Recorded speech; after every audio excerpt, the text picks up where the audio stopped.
इस जो व्यक्ति का, एक वकील का जो कार्य है उसको हम कंडम करते हैं। इस तरीके की सिचुएशन नहीं होनी चाहिए। कोई भी किसी के विचारों से डिफरेंट व्यू रख सकता है, परंतु डिफरेंट व्यू होने से का मतलब ये नहीं है कि ओपन में इस तरीके की कोर्ट के हियरिंग में जो है कोई दखल अंदाजी करे और बदतमीजी करे। किस तरह से एक्शन सर होना चाहिए इस तरह के लोगों का? पुलिस को अपने आप जो है एफआईआर लिखकर इन्वेस्टिगेशन करके चार्जशीट फाइल करनी चाहिए और ट्रायल के लिए कोर्ट में भेजना चाहिए। सर, ये भी बात सामने आ रही है कि सीजीआई चाहते हैं कि इस इशू को ज़्यादा तूल ना दिया जाए, इसलिए उसको छोड़ा भी जा रहा है। आप इसको ये तूल देने वाली बात नहीं है।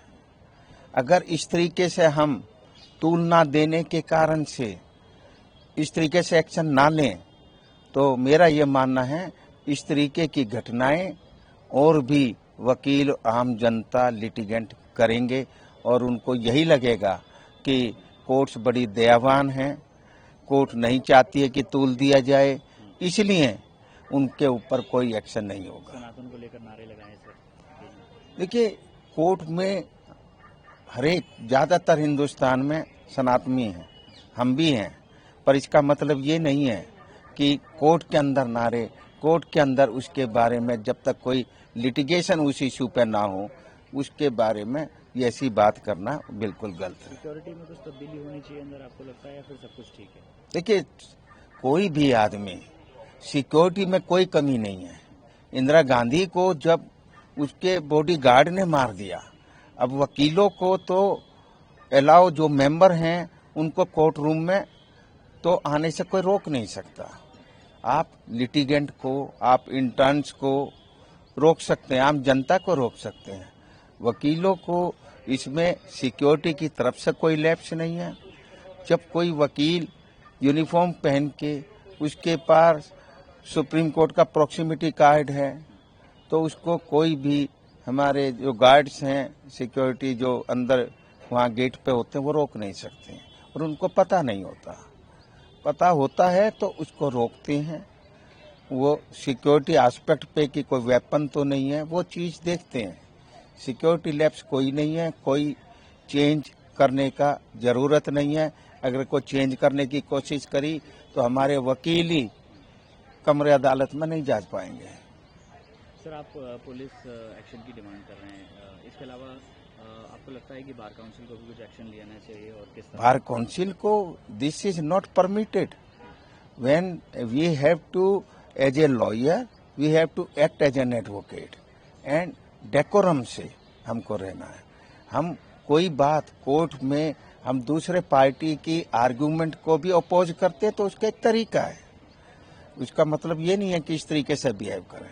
तो bar council can also take action and after serving notice and referring the matter to disciplinary committee, I think if Bar Council of Delhi or wherever he is enrolled, whether he is enrolled with Bar Council of UP or Bar Council of Bihar or whichever, I think they will take action. To say on incident happened in CJI court today? We should condemn this. This is condemnable. This is unpardonable.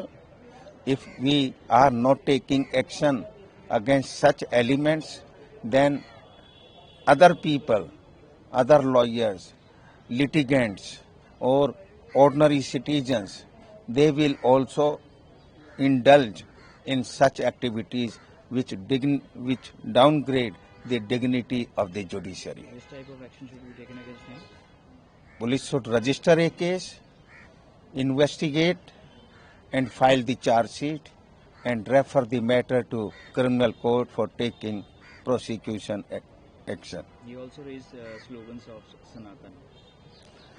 Nobody can raise slogans in favor of slogan, against in favor of Sanatan, or against this Sanatan, or against the Muslim, or in support of Muslim or any other religion.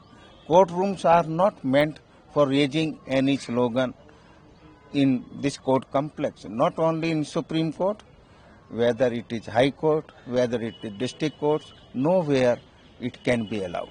Sir, do you think Bar Council should also come forward and take action against him? I am certain, because this is not a action which a lawyer is allowed to do.